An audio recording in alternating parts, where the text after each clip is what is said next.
السلام عليكم ورحمة الله تعالى وبركاته.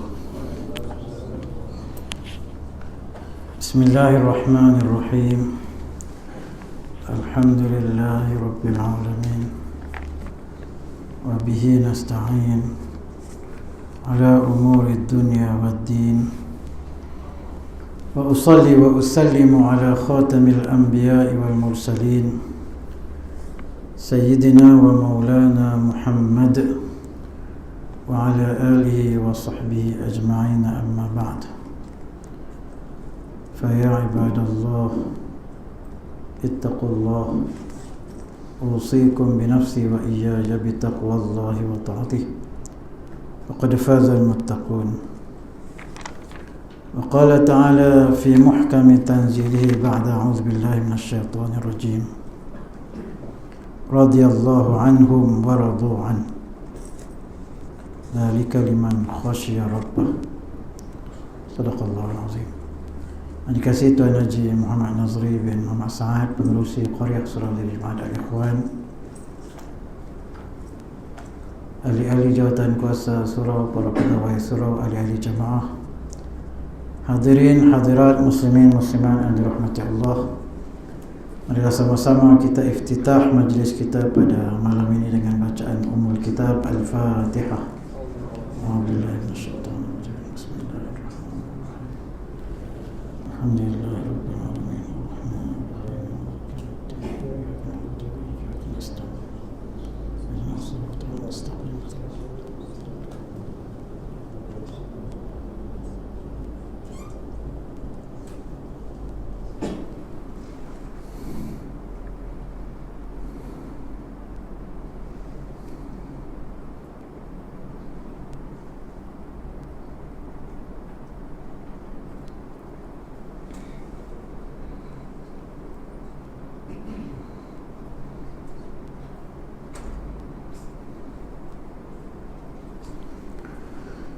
Alhamdulillah, pertama-tamanya kita panjatkan seluruh rasa syukur kehadrat Allah Subhanahu wa taala.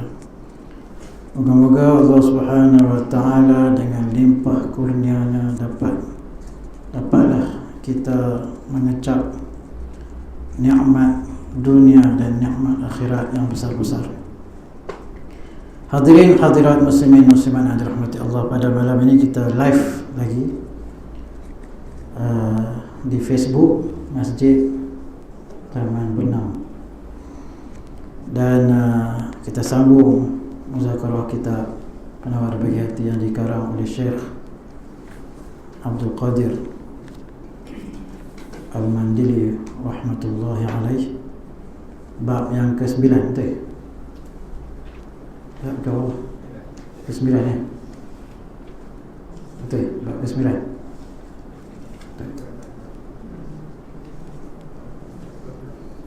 Bab yang ke-8 lagi lah, kasih akan Allah. Bab yang ke-9. Dari bab yang ke-9, muka surat 94, Kitab Jawi, Cak Rumi 233. Bismillahirrahmanirrahim. Qala Syekh Abdul Qadir Al-Mandili rahimahullahu ta'ala, nafa'ana Allahu bihi wa bi'ulumihi fid dharain, amin. Bab yang ke-9, pada menyatakan ridha dengan qada Allah Ta'ala. Bab yang ke-9 daripada 10 bab. 10 bab sifat-sifat yang mahmudah, sifat-sifat yang terpuji, yang wajib setiap mukallaf tahu, yang wajib setiap mukallaf berhias diri, berakhlak dengan akhlak tersebut, berkelakuan dengan kelakuan tersebut. Dan semua kelakuan ini, semua akhlak ini ialah af'alul qulub, kelakuan hati. Ini semua adalah kelakuan hati. Memang ilmu tasawuf itu membicarakan tentang kelakuan hati. Di bab yang ke-9, pada menyatakan ridha dengan qada Allah Ta'ala. Apa makna qada? Ada dua. Kita ada sebut qada dan qadar. Qada dengan qadar. Qada ni makna apa? Qada ni maknanya ketentuan Allah Ta'ala sejak azali. Itu qada. Qada ada dua jenis. Satu namanya qada mubram. Qada mubram. Mim ba ra mim, mubram. M-U-B-R-A-M, mubram. Satu lagi nama dia qada mu'allaq. Qada mubram dengan qada mu'allaq. Maknanya ketentuan yang berlaku sejak azali. Yang kata qada-qada ni ketentuan yang berlaku sejak azali. Ada dua jenis. Qada mubram maknanya qada yang tak berubah. Qada ni Allah Ta'ala tetap, Allah Ta'ala tentu dah, dan dia tidak berubah, tak boleh berubah. Yang kedua qada mu'allaq. Qada mu'allaq maksudnya dia boleh berubah. Berubah macam mana? Berubah dengan usaha, berubah dengan doa. La yaruddul qada illa biddu'a. Tidak tertolak ketentuan, tidak berubah ketentuan melainkan dengan doa. Maknanya dengan doa boleh berubah ketentuan. Kalau ketentuan itu ialah ketentuan yang mu'allaq. Jadi apa makna di sini? Kita kena redha dengan ketentuan. Maknanya apa sahaja yang berlaku, semuanya tak dapat lari daripada ketentuan Allah. Apa makna semuanya tak boleh lari daripada ketentuan Allah? Maknanya semuanya adalah kehendak Allah Ta'ala. Kehendak Allah, apa yang berlaku semuanya adalah kehendak Allah. Satu pun yang berlaku, tidak ada yang berlaku kecuali dengan kehendak Allah. Wa ma tasha'una illa an yasha Allah. Kita baca bagi Jumaat surah Al-Insan. Wa ma tasha'una illa an yasha Allah. Tidaklah kamu berkehendak melainkan setiap kehendak-kehendak kamu itu didahului dengan kehendak Allah. Tak ada satu pun yang berlaku melainkan Allah Ta'ala yang berkehendak. Maksudnya Allah Ta'ala tentu. Lepas itu macam mana? Mu'allaq tu, qada yang bergantung tu Allah Ta'ala tentu juga. Berubah macam mana? Bila berubah? Masa nak jadi ke berubah? Masa bila berubah? Jadi tuan-tuan dan puan-puan, ketentuan-ketentuan itu semua dalam ilmu Allah. Semua dalam ilmu Allah. Tak boleh lagi daripada ilmu Allah. Ilmu Allah ni maksudnya apa? Maksudnya Allah Ta'ala tahu sebelum jadi, Allah Ta'ala tahu masa jadi, Allah Ta'ala tahu lepas jadi. Dia tahu dah nak jadi apa, dia tahu dah. Nak jadi dia tahu, ketika jadi dia tahu, lepas jadi dia tahu.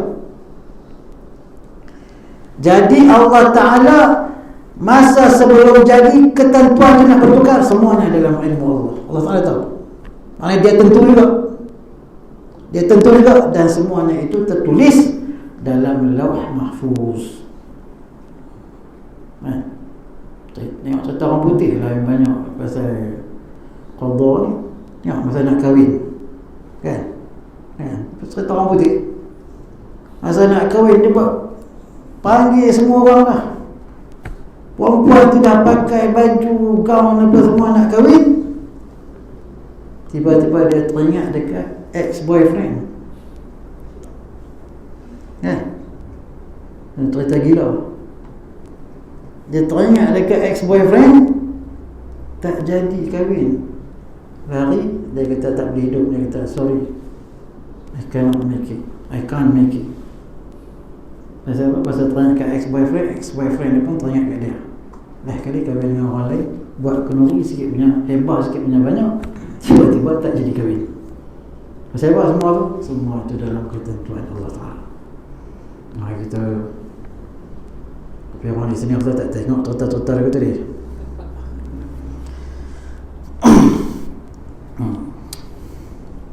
Jadi dua tu. Qada tu maksudnya ketentuan yang berlaku sejak azali. Maksudnya Allah Ta'ala tentu dah sejak azali. Apa makna sejak azali? sejak daripada tidak ada apa-apa, semuanya dalam ketentuan Allah. Yang kedua, qadar. Qadar ni apa? Qadar ni masa berlaku. Qadar tu takdir lah. Dan yang kita dah kata ni takdir tu dah berlaku, takdir. Qadar.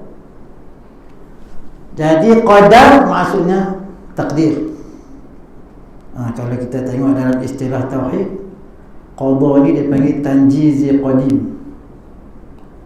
Qadar dia panggil tanjizi hadis. Apa makna tanjizi? Jangan pening dengan istilah-istilah ni. Tanjizi ni kalau kita nak bubuh makna kasar dia, makna lulus. Kan? Lulus. Kan? Dulu kan ada kereta proton. Cikgu bukan kereta proton ke? Dia buh lulus. Sudah kan? Itu tanjizi tu. Itu tanjizi. Kan? Dia masuk dalam, sebelum dia masuk dia dah di Grand Mary sana. Grand Mary ke? Dia punya HQ dia. Grand Mary. Di Grand Mary dia dah plan dah, dia dah decide dah. Dia dah ada decision, dia dah ada keputusan. Kita nak buat kereta sekian, warna sekian. Masuk kilang, kereta tu akan keluar sekian. Yang tu dia panggil prototype. Dia panggil prototype tu. Dalam istilah tauhid dia panggil tanjizi qadim. Maknanya dia lulus masa qadim lagi, masa tu lagi. Masa dulu dia dah lulus lah. Bila dia masuk dalam kilang, dia buat kereta tu keluar, dia panggil tanjizi hadis. Lulus masa tu dia panggil tanjizi hadis. Lulus masa dia plan dulu, dia panggil tanjizi qadim. Istilah sikit lah kan?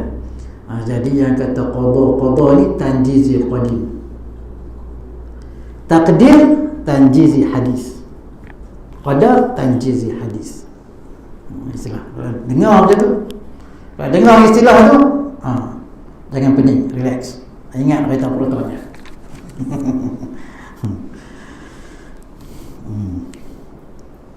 Tu mukadimah. Ketahui olehmu bahwasanya redha dengan qada Allah Ta'ala itu maknanya suka hati akan segala yang dikehendaki Allah Ta'ala. Jadi redha ni makna apa redha? Redha tu makna suka hati. Suka hati ni, hak kita suka hati ya. Hak yang sedih kita suka apa? Jadi itu makna redha dengan qada. Redha dengan ketentuan Allah, makna kita suka hati. Macam mana nak bagi rasa suka hati tu? Kita tak boleh lari, itu semua dia tentu. Nak lari macam mana? Kita semua di bawah takluk dia. Sebab tu kadang-kadang orang tua-tua, tok-tok guru sebut dia, kita hidup ni hanya untuk menyaksikan apa yang Allah Ta'ala tentu untuk kita. Hidup kita ni kita nak saksi apa yang Allah Ta'ala dah tentu untuk kita. Kita menjalani apa yang Allah Ta'ala tentu. Jadi apa yang Allah Ta'ala tentu, apa yang Allah Ta'ala tetap, kita rasa suka hati. Sebab apa kita rasa suka hati? Boleh ke semua orang rasa suka hati? Tak boleh. Orang ngaji je boleh. Orang yang tahu saja boleh. Rasa kata suka hati, Allah Ta'ala bagi hak yang seronok yang kita suka, Alhamdulillah, kita syukur. Allah Ta'ala bagi yang kita tak suka, yang mendidihkan pun, kita rasa ini semua adalah ketentuan-ketentuan dia. Semuanya baik. Tu yang Nabi beritahu orang mukmin tu. Orang mukmin tu semua baik. In asabathu sarra syakar. Orang mukmin tu Allah Ta'ala beritahu kepada Nabi, ajaban li amri mukmin. Heran sungguh orang mukmin ni. Pasal apa? Kulluhu khair, semua baik. Pasal apa semua baik? Kalau dia Allah Ta'ala bagi kesenangan, dia syukur, fakana khairullah. Dia syukur dan bagi dia semua baik. wa in asabathu dharra fasabar fakana khairul lah. Sekiranya Allah Ta'ala timpa kepada dia musibah pun dia sabar, timpa bagi pada dia kesenangan, dia syukur, bagi kepada dia musibah, dia sabar, dan semuanya baik. Bagi kesenangan, syukur, seronok lah. Kan? Benda yang seronok memang seronok. Seronok, syukur. Bagi musibah, syukur, sabar. Dia bagi dia elok juga, baik juga. Jadi baik itu macam mana yang kata baik? Baik ini boleh naik darjat. Baik ini mungkin bila Allah Ta'ala uji, nak bagi dia lagi jadi kuat. Jadi semua baik. Tu orang mukmin. Jadi suka hati. Suka hati. Ya, kita boleh tengok kadang-kadang yang suka ni macam mana? Macam budak-budak. Budak-budak ni kita bagi pada dia ubat. Bagi ubat, dia tak mau makan. Tengok pula ubat warna hitam, rasa pula pahit lagi, dia tak mau. Menggelupur, tak mau makan ubat. Padahal benda tu baik. Tapi cuba kita tengok orang tua, ubat dia mana? Tu, satu kotak ubat. Kenyang dengan ubat. Kenyang dengan ubat saja. Tapi dia makan ubat. Makan. Cukup masa dia makan. Dia kena telan juga. Pasal apa? Pasal dia tahu kata ubat tu bagi baik. Kau tak makan sakit. Hak budak-budak ni, yang budak tak boleh makan. Pasal apa? Pasal tak reti. Dia bukan semua orang tua telan ubat. Ada juga orang tua tak telan ubat kan? Kan? Ada juga. Jenis tak mau telan ubat. Jadi mungkinlah kalau tak telan ubat tu, maknanya dia makan pula jenis herba-herba kan. Ada jenis orang putih. Kadang-kadang orang putih ni dia tak makan ubat, dia exercise, dia makan herba-herba semua ni. Tu kira ikhtiar juga lah. Yang penting kita ikhtiar. Jadi kita tu suka hati akan segala yang dikehendaki Allah Ta'ala. Suka hati tadi. Jadi suka hati maksudnya terima. Dan ketiadaan i'tirad. Apa makna i'tirad? Maknanya menyangkal. Apa makna menyangkal? Mari kita tengok di bawah tu dia letak makna membangkang. Kitab Rumi ada. Tak ada. Tambah sikit apa? Membangkang. Membangkang. Menyangkal, membangkang, membantah. Jadi yang tu yang tak boleh. Bukan tak boleh rasa sedih, bukan. Ya. Nabi SAW ketika mana Ibrahim anak Nabi meninggal, Nabi menangis. Sahabat-sahabat tanya Nabi, ya Rasulullah, adakah kamu tidak redha dengan ketentuan Tuhan? Allah Ta'ala tentu dah kamu ada anak dan anaknya meninggal ketika kecil. Pasal apa? Pasal al-ainu tadma wal qalbu yahzan. Jadi pasal Nabi itu, sahabat lihat mata dia mengeluarkan air mata dan nampak dia sedih. Ulama-ulama sebut Nabi tak sama dengan kita lah. Nabi ini dia menangis. Dumu air mata itu ialah dumu ar-ridha. Air mata ridha dengan segala ketetapan dan ketentuan Tuhan. Jadi tak membangkang, tak membantah. Dia ada orang kadang-kadang ada minta kerja, kadang-kadang minta kerja, dia buat semua elok lah. Lepas tu result tak keluar lagi, kadang-kadang tak dapat, dia salah Tuhan balik. Dia kata ni semua kamu lah yang tetap dekat aku ni yang tak elok. Tu membantah, bangkang tu yang tak boleh. Tapi kita rasa sedih, kita menangis, tak apa, tak ada masalah.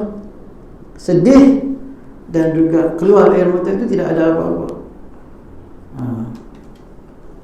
bukan menunjukkan kata tak redha, tapi kadang-kadang orang bercakap. Yang bercakap tu kadang-kadang tu yang menunjukkan tak redha. Dia bangkang Tuhan.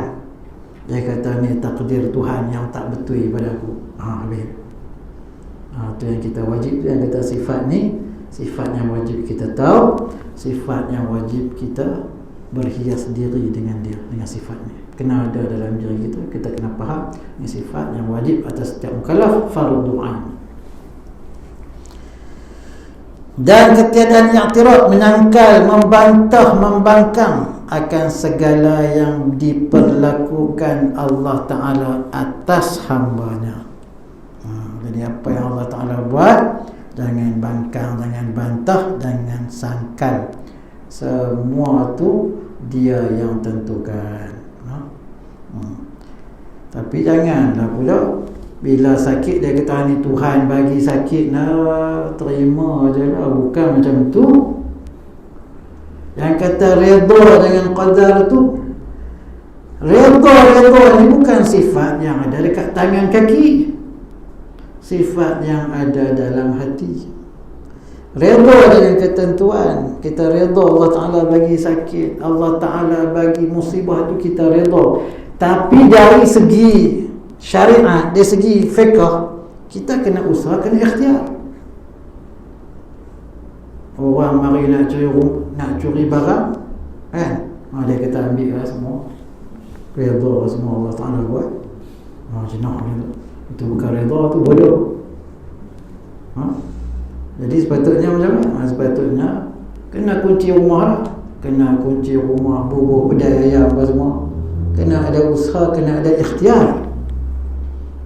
Tak boleh lah apa ni, buka pintu, dia kata buka pintu, tak apa, kita redha Allah Ta'ala buat.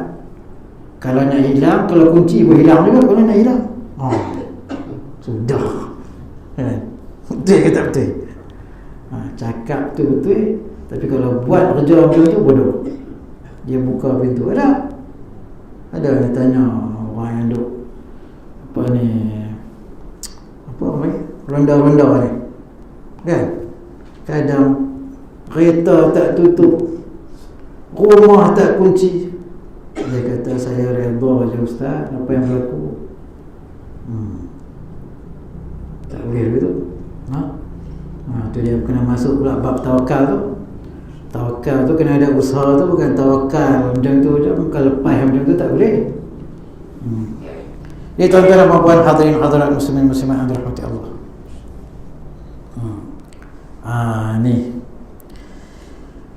Ni dia perinci lagi bab ridha dengan qada ni. Dan bukan makna ridha dengan qada itu bahawa tiada berasa sakit pada ketika kena bala. Jadi bila kena bala macam sakit gigi lah, biasa kan. Yang sebut nama Allah kuat-kuat ni sakit gigi, Allah sebut sakit gigi kan. Sakit kuat-kuat sebut nama Allah. Bukan makna bila rasa sakit tu dia tu duduk mengadui tu makna tak redha, tak boleh. Dia mengadui tu pasal dia sakit. Redha ni cerita dalam hati. Tapi kalau dia sebut kata dia sebut perkataan-perkataan yang menolak ketetapan Allah, menolak ketentuan Allah, itu tak boleh. Dan dia kata celaka betul Tuhan bagi aku macam ni, habis kan. Dia nak buat lawak tapi dia cakap begitu, habis. Tak boleh. Dan bukan makna redha dengan qada itu meninggalkan berdoa. Bukan makna redha dengan qada itu meninggalkan berdoa. Jadi bukan makna redha tu dengan qada tu tak berdoa dah. Dia kata doa kan, kalau Tuhan nak bagi dapat juga. Sebab tu kita tengok dalam syair dia sebut qad kafani ilmu rabbi min su'ali wa ikhtiyari fa du'ai wa ibtihali syahidun li biftiqari. Sedap syair ni. Qad kafani ilmu rabbi, sesungguhnya telah cukup bagiku pengetahuan ilmu Tuhanku, min su'ali wa ikhtiyari, daripada permintaanku dan juga usaha-usahaku. Jadi kalau kata Allah Ta'ala nak bagi, kalau kita tak minta, tak ada usaha apa, kalau dia nak bagi dapat, kita dapat. Itu minta apa? Usaha apa? Kalau tak usaha pun dapat, kalau doa pun dapat, kalau tak doa pun dapat, kalau tak usaha pun dapat. Kalau dia nak bagi, dia boleh bagi tak? Boleh bagi. Itu doa apa? Usaha apa? Fadu'ai wa btihani syahidun li biftiqari. Doa aku, usaha aku itu adalah kesaksian bahawa aku ini hamba. Saksi kata aku ini hamba, aku doa menunjukkan aku memerlukan dia. Ikhtiar aku kenapa? Kerana usaha aku, tenaga aku itu terbatas. Aku kena usaha untuk dapatkan sesuatu. Itu syahidun li biftiqari. Itu semua kesaksian diri ini terhadap fakirnya, terhadap kita ini sangat berhajat kepada Allah Subhanahu wa ta'ala.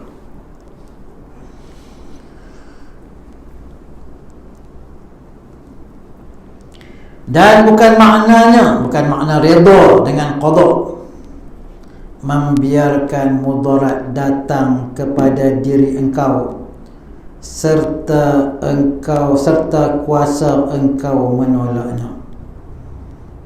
Dia mampu tolak, mudarat datang mampu tolak, tapi tak tolak mudarat ni kena wajib tolak lah. La darara wa la dirar. Tidak ada mudarat pada diri sendiri dan kita tak boleh buat mudarat pada orang lain. Jadi wajib tolak tak? Wajib tolak. Wajib usaha tolak. Tu kena faham elok-elok lah ni. Banyak ni kita duk sebut macam ni mudah-mudah saja, tapi di luar sana kalau kita tengok realiti masyarakat, ramai yang tak faham dengan qada qadar ni, tak faham. Dia tak mau berubat. Kita buat contoh mudah di belah utara sana. Dia makan apa tu, ubat jantung dengan durian. Pakai serban macam tu. Serban pakai. Besar serban. Kita ingat alim lah. Tapi bodoh piang. Orang Kedah kata bodoh piang. Orang beritahu dia tak boleh ni tuan makan macam ni. Makan apa? Makan durian dengan ubat ni mati. Dia kata saya terima ketentuan Tuhan. Terima apa? Tu bunuh diri. Mati. Lepas makan bubuh mulut, jatuh bubuh mulut, mati. So mana kata kejahilan. Orang macam tu jahil, bukan jahil sekali, tu jahil 2 kali. Panggil jahil merakab. Dia tak tahu kata diri dia jahil. Tapi kita sebut dia tak pernah mengaji kitab penawar bagi hati.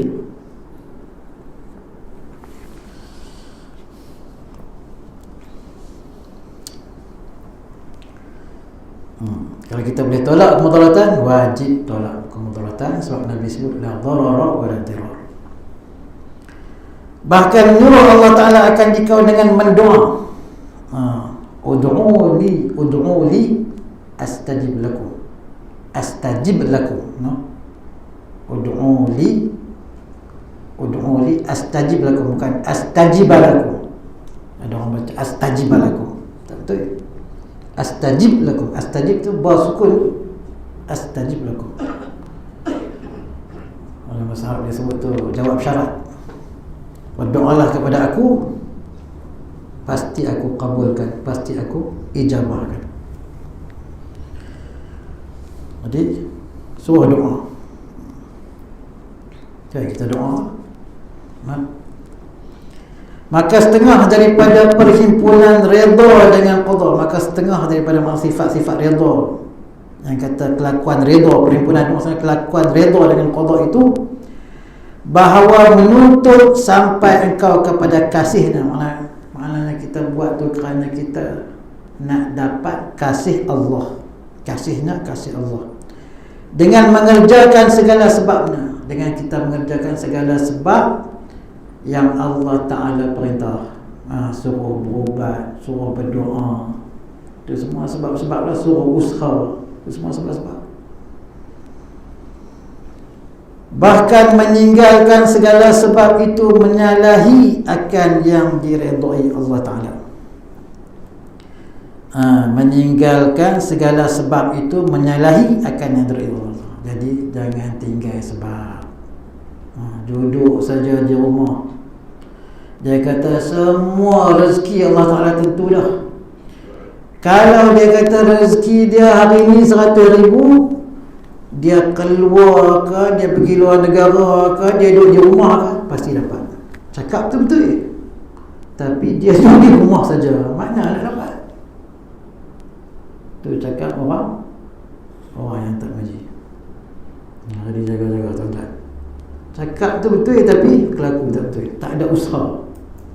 Sedangkan usaha sebab itu Allah Ta'ala suruh. Zulqarnain yang kuat tu pun Allah Ta'ala suruh usaha. Cerita dalam surah Al-Kahfi bagaimana Zulqarnain tolong satu penduduk kampung daripada Ya'juj dan Ma'juj. Pasal apa? Allah Ta'ala sebut wa atainahu min kulli syai'in sababa. Ada sebab. Nak kurung Ya'juj Ma'juj itu ada sebab. Macam mana nak kurung dia? Dengan apa? Kurung di mana? Itu semua pakai sebab. Jadi sebab ni Allah Ta'ala suruh kata, Allah Ta'ala perintah. Tapi mari puak-puak hakikat ni dia kata apa? Mengaji hakikat saja.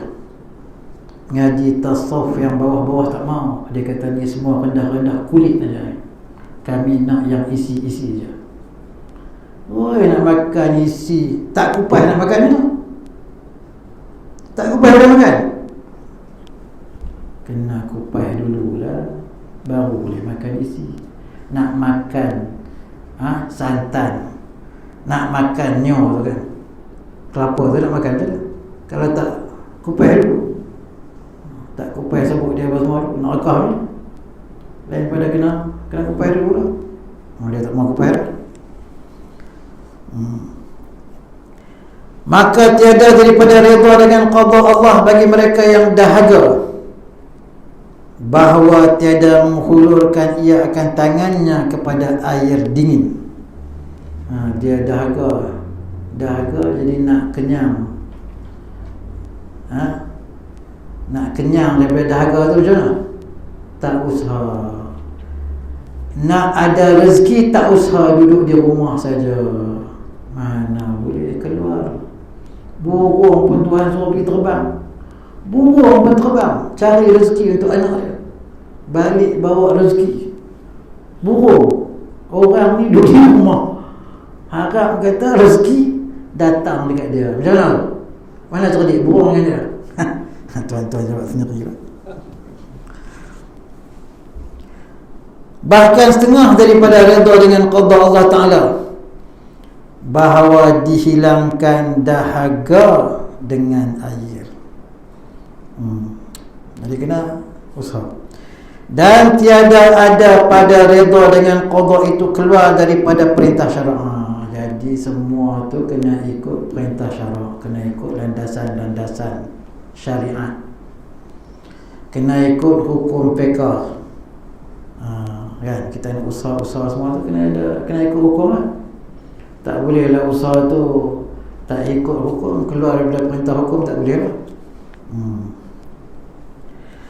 Bahkan maknanya seperti yang telah lalu, ketiadaan menyangkal atas perbuatan Allah Ta'ala pada zahir dan pada hati. Jadi Allah Ta'ala perintah kita supaya kita ada usaha. Kita usaha apa yang Allah Ta'ala tentu, usaha-usaha dapat sikit. Redha kan? Redha dengan apa yang Allah Ta'ala tentu. Tapi janganlah maknanya cukuplah takat tu.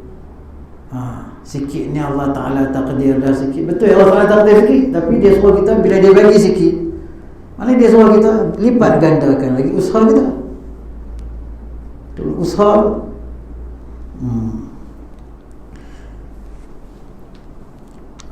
Jadi yang salahnya apabila kita membangkang apa yang Allah Ta'ala tetap. Kadang-kadang memang macam itulah. Kita ni hanya boleh merancang, tapi Allah Ta'ala yang menentukan. Rancangan nak dapat macam mana, kan? Kadang-kadang dapat elok lagi. Dapat elok lagi tu sepatutnya bila kita dapat, kita rancang tu dapat lebih, dapat elok lagi. Yang begitulah yang sepatutnya kita kembali kepada Allah. Allah Ta'ala takdir ni, kan? Pi apa ni, batu korau nak dapat satu lombok, tiba-tiba dapat 3 lombok. Contoh cari derian kan? Mungkin musim derian. Dapat 3 lombok, murah-murah pula. Sini mahal lah, kan? Nak makan di 24 sampai 40 ringgit sekilo. 40 ringgit tu kira sekilo tu kira kulit dia tak kira lagi. Orang pergi batu korau tak tahu rasa lagi, saya pun tak tahu. Tak ada orang pergi. Kan? 3 longgok baru 100 ringgit contoh, kan? Rezeki lah. Semua Allah Ta'ala takdir. Kita kembali ke Allah. Dan ni semua Allah Ta'ala tentulah rezeki kita ni. Tapi kalau tak dapat apa, jangan kembalikan kepada Allah. Benda yang tak elok jangan kita nisbah kepada Allah. Kan? Kadang-kadang kita buat apa-apa tak jadi. Jadi orang tanya ni, pasal buat tak jadi ni? Jangan sebut Allah Ta'ala takdir. Itu kita panggil su'ul adab ma'allah. Su'ul adabi ma'allah. Buruk adab dengan Tuhan. Jadi benda yang tak elok, kita kena kata, mungkinlah ni kita kena tengok balik strategi kita. Kita kena tengok balik ni apa yang kurang. Pasal apa jadi tak berapa elok. Macam tu. Tapi kita redha nak dengan ketentuan Tuhan, redha. Jangan bangkang. Ketentuan Tuhan tu jangan bangkang. Jangan bangkang yang tu yang tak boleh. Redha semua, nak menangis ke, nak ketawa ke apa, mana kita terima semua. Tiada menyangka atas perbuatan Allah Ta'ala pada zahir dan pada hati, serta bersungguh-sungguh pada menuntut sampai kepada segala yang kasih akan dia oleh Allah Ta'ala. Jadi kita jaga supaya apa yang Allah Ta'ala kasih itu, yang kita gapai, yang kita cari, yang kita dapatkan. Dan demikian itu dengan mengerjakan yang disuruh dan menjauhkan segala yang dilarang. Jadi semua itu dengan mengerjakan segala yang apa yang Allah Ta'ala perintah dan menjauhi segala apa yang Allah Ta'ala larang. Dan ketahui olehmu bahwasanya redha dengan qada Allah Ta'ala itu kelakuan yang dipuji lagi yang diwajibkan atas sekalian mukallaf. Wallahu Ta'ala a'lam bissawab. Kita sambung lagi pada kesempatan yang akan datang. Ada soalan tak? Ya.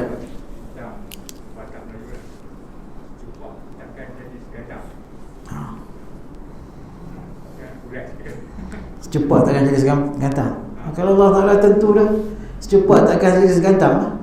Kalau itu dah qadar mubram.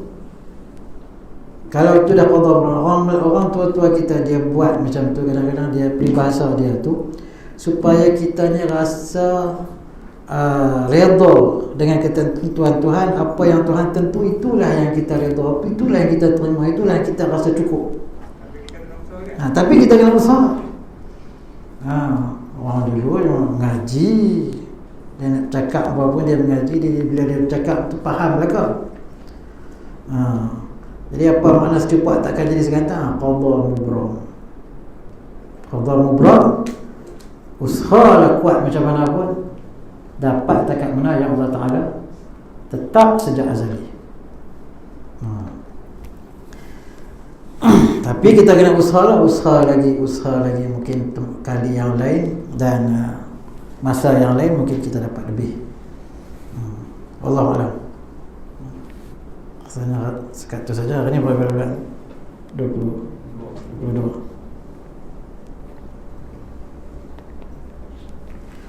Wassallallahu wasallam ala sayyidina wa maulana Muhammad wa ala alihi wa sahbihi ajma'in. أقول قولي هذا وأستغفر الله تعالى لي ولكم ولسائر المسلمين والمسلمات. والسلام عليكم ورحمة الله تعالى وبركاته. بسم الله الرحمن الرحيم. الحمد لله رب العالمين، والصلاة والسلام على أشرف الأنبياء والمرسلين سيدنا ومولانا محمد وعلى آله وصحبه أجمعين. اللهم انفعنا بما علمتنا وعلمنا ما ينفعنا وزدنا علما وارزقنا فهما، والحمد لله رب العالمين. تقبل الله منكم.